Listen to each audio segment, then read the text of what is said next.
Good day, my moths and my ladies and gents. I'm doing the video for both groups because I have some news about the groups, and it's really too long. I mean, it's a book post. So I thought I would do a video, and I'm also going to show you some of the blankets that I dyed and the before and after things. So first, my ladies and gents, because you haven't seen this, I wanted to show you the, where is it?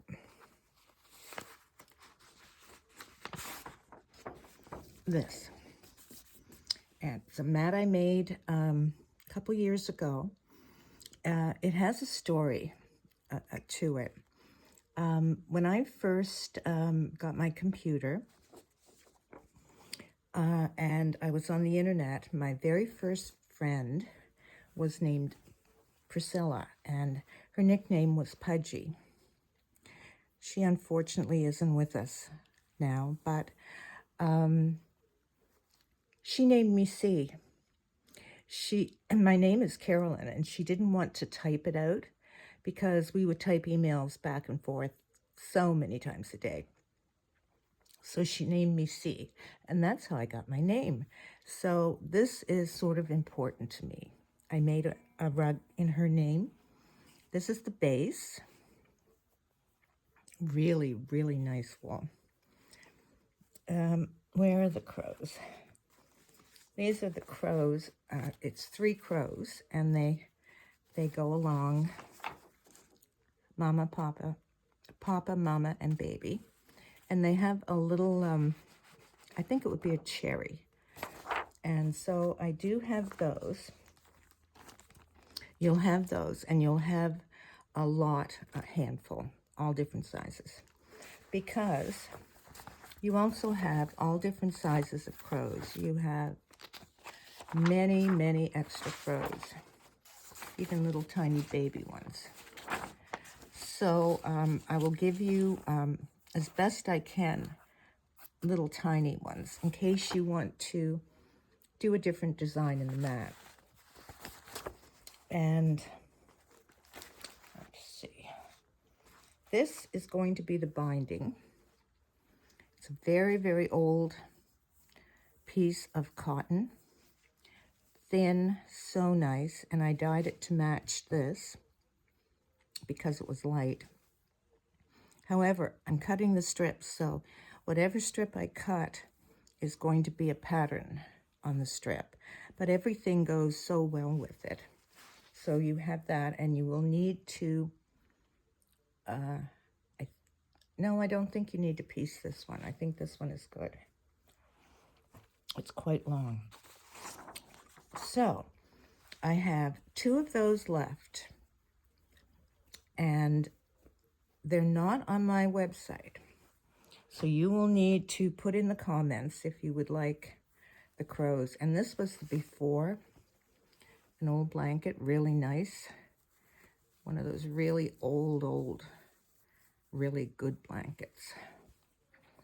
And of course you have my age dyed black for the crows. And you have lots of place to do more than the 3 crows, of course.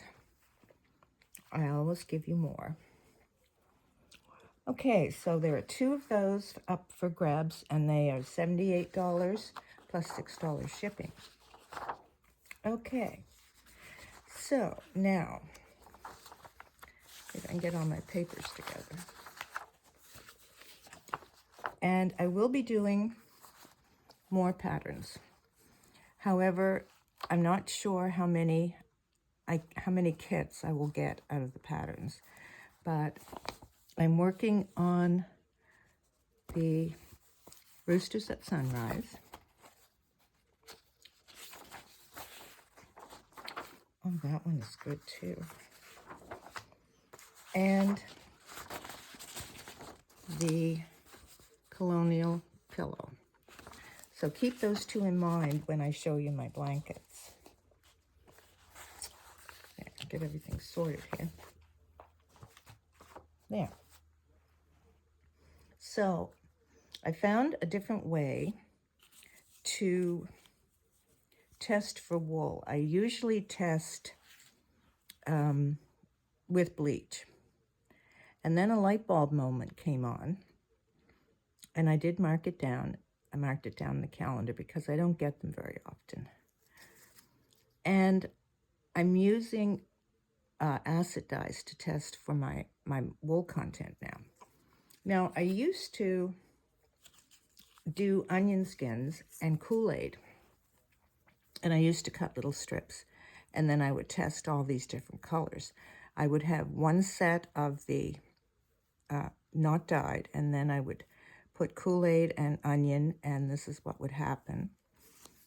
This one is Kool-Aid and lime, which is very nice. That's one of my favorites. But now, if I would have done strips like this, just cut pieces, I would never, ever have been able to put my test pieces in the wool and find the blankets that made it, because I'm going to show you some of the unusual ones. Look at that. Who would have guessed? I mean, you can tell because they're the strips, but look how beautiful that blanket is going to come out. This was a dark brown, but still, I would never even guess that that would have that much wool in to take the dye. That was a real surprise. Another one was this. It's mottled. Do you see how mottled it is? Out of that white blanket. I never would have guessed. That blanket does have strips in it. And the strips may come in when I dye it, but oh, I just love that. Can't believe that. And I cut them. I'm going to test some more blankets. Now, this is not enough of a pattern to, it took me a long time to make these. So when I do this, I'm going to do a little like zigzag out and something like that. It's like a puzzle that you're putting together. You need a puzzle piece to match to your blanket. But that one is beautiful. That definitely has to be something special. This one, I would never guess that it would be, because it's this color and it does have a bit of a pattern in it, but look how beautiful that brown is. I am thinking this may be the Heart and Hands base, although I won't be getting very many because of the stripes. But if the stripes are still there, I think you could still use them. I think they would just enhance being a dark color like that. That's wonderful. Beautiful blanket.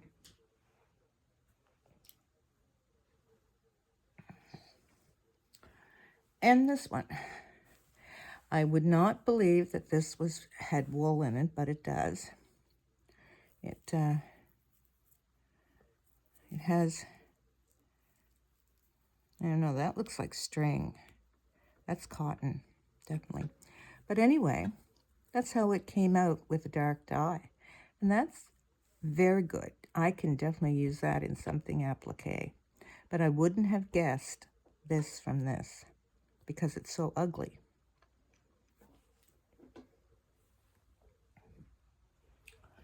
Usually when you dye a blue blanket, you can get green and things like that, but I put brown on this blue blanket and it came out pretty much an aged black. Never would have guessed. Can't believe that. I don't know why that did that, but certainly can be used. This is another one that was a surprise. Look at that. Never would have guessed. That is such a beautiful color. I'm thinking maybe I could do some baskets in that. I don't know. Maybe not quite as dark, but never would have guessed. And it was cut. You see where it was cut? It was cut with the stripes. There's no stripes. Now, normally, if I have a blanket with stripes, of course, something like this I have to cut out. But I wouldn't actually think to dye this and have this as a base because of the stripes. I thought the stripes would show, but they do not show. Look at that. Unbelievable. So I'm going to test all my blankets because I don't know what I've got there. And I want to know before I dye and design, you know, cut and design. Anytime you have pink, so easy to get a brown. And that's a nice, really dark brown. That's probably 100% wool because that came out so dark. So if I would take this and I would want a light brown, I would know by this test that this really soaks up the dye. So I have to be careful and not use very much to give various colors of brown. This is another surprise. Where is it? I thought, you know, this is, what am I going to use it for? I don't know. But look at that. It goes this way. Let me see, where are you? See all that little white? That white's there. So it is from this blanket. It's just, there's where I cut it off, right there. So the stripes, I don't know. I don't know about the stripes in this one. So you can hear Brother Moth telling me Felix is out. But that is a beautiful dark, and that must be all wool because that really soaked up the dye. So I know if I don't want a very, very dark dye, I have to be careful and not put too much dye in the pot with this one. This one, oh my gosh. This one, look at that. Who would ever guess? I mean, you can see the design in it. I mean, I put it there, but it goes up there. And I know because this was under the binding, but that is going to be beautiful too. It's going to be just a different type, which is interesting because why did it turn that way under here? Was that a different piece of wool? I don't know. It's not sewn on. It's just changed. So this must be places where it's worn and then maybe places where it's a little darker. That's the only thing that I can think of. But it's beautiful. And then this is the last one for today. I did 25 of these. So this is one of those ugly greens. Now, I've done those and they come out on like a khaki color, brownish khaki color. This one came out gray because there it is, and this goes up here. But look at that, it's gray. A dark brown dye, and it came out gray. I can't believe it. I would never have known to make that with this if it wasn't for this and it fit in here. But that's very unusual.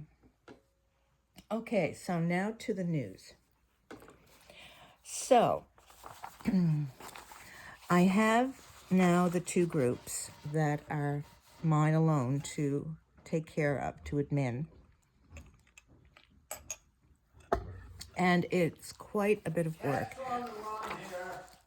I'm doing a video. He's on his way out. Oh, gosh.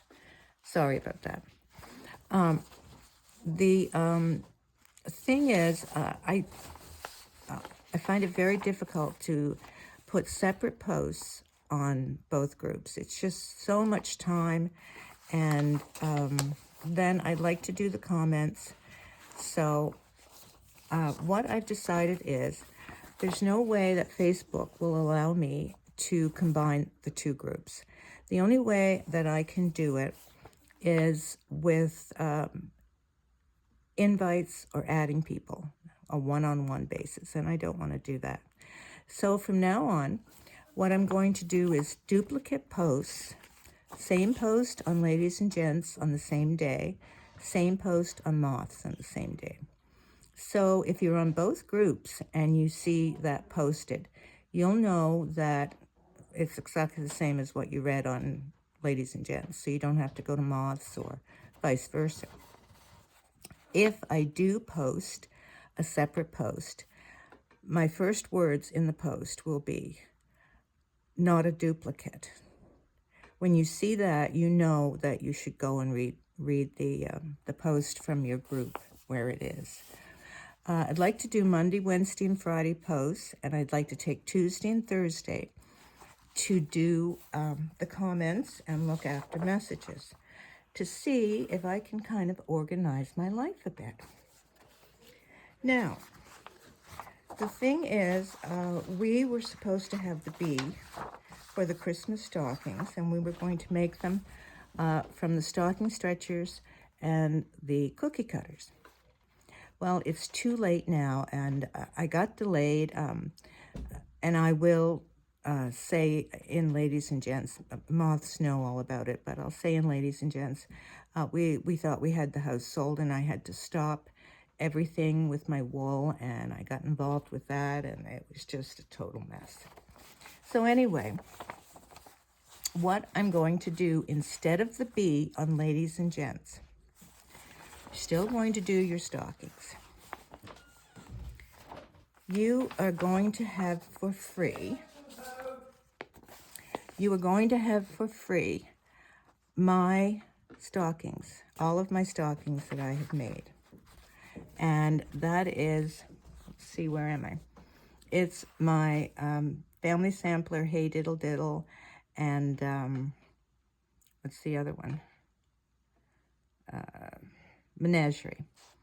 I have one with cats and just cats that's not here, but you will get most of these. The stockings are the same, the pattern's the same. You will get most of these templates plus a lot more. I'm just having an estimate, but I'm saying you're probably going to get close to over 100 of these little template pieces, different animals and stars and a moose and things like that. And I'm going to put those on Ladies and Gents instead of the bee, and then you can make your Christmas stockings. I really feel bad that I didn't get the bee started and get it finished, but with the house problems and everything, and I just couldn't do it. Now, you're also going to get that pattern, which is just the pennies on it.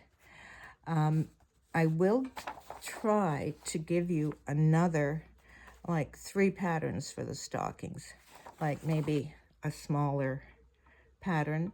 Then, Felix, no. Then we're going to do a little tiny stocking. It's about that long. Where am I? Can you see me? Yeah, about that long. And it's for your Christmas tree. That I will do a video on because there's a long story about that one. That stocking, to make the little stocking ornaments for your tree, it has a purpose and a meaning. And I won't say any more about that. I'll just tell you after I upload the pattern. I'll show you what I mean. However, we are going to do our bee, and we're going to use the cookie cutters. It's just that we're not going to put them on the stockings. These are some very old famous quilters.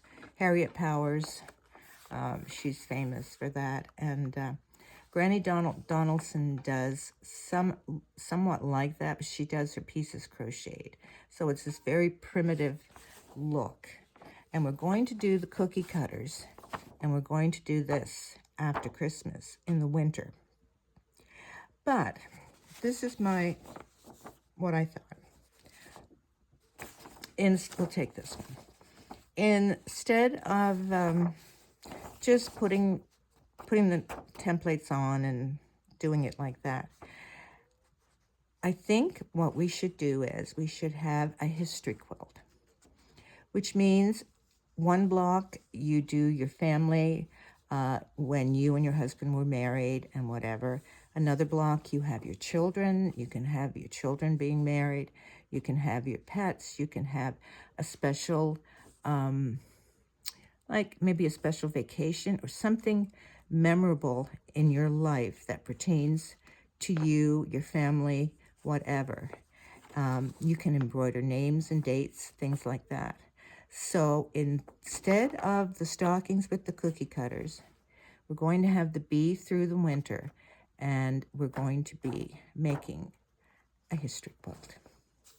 I think that would be fun. So I think I've gone over everything. Now, if anyone is interested, Felix, please. I need to put a sign up when I video. I need to lock the door so that Felix can't get in and so no one can yell in the background. I forgot to do that today, so that's what happens. So if anyone is interested in the crows, you just put it in the comments. It's only 2. And for these, I'm going to do send a PayPal invoice. So I think I've gone over everything. I don't think there's anything else. So just remember, from now on, duplicate posts on Ladies and Gents and Moths. I'm going to send inspiration. You know, I always send inspiration for those hooked rugs and for penny mats and wool applique and things like that. I sent some to Moths this morning. So I'm going to try for Monday, Wednesday, and Friday, and Tuesday and Thursday. I'll just on both groups because I feel it's very, very important to answer comments. If you are wonderful enough to post a comment and to say something on the group, I feel as though it's very important to acknowledge that, because I'm very grateful for all of my moths and all of my ladies and gents. I started Ladies and Gents before Moths. Moths is fairly new, but we just have 2 wonderful groups with so many wonderful ladies and gents. We have to get that back. We have to get Ladies and Gents back to where it was. And many of you can remember that. And so we're going to try that, and let's hope it works. So have a wonderful weekend, and thank you very much for listening to me rambling on this long video. I don't think I can make short videos. For goodness sakes, never could I make one of those little short things that they put on Facebook and YouTube now. That's not me. That's ridiculous. So, okay. Have a wonderful weekend, and I'll look forward to your comments and your ideas, and I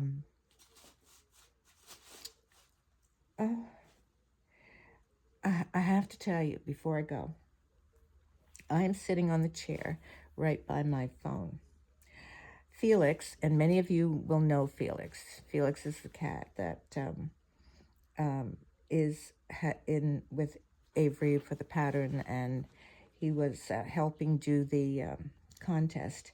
He is right now in my papers, and he is digging, and he's in the trash can pulling the trash out. Oh my gosh. So have a wonderful weekend. I really have to go.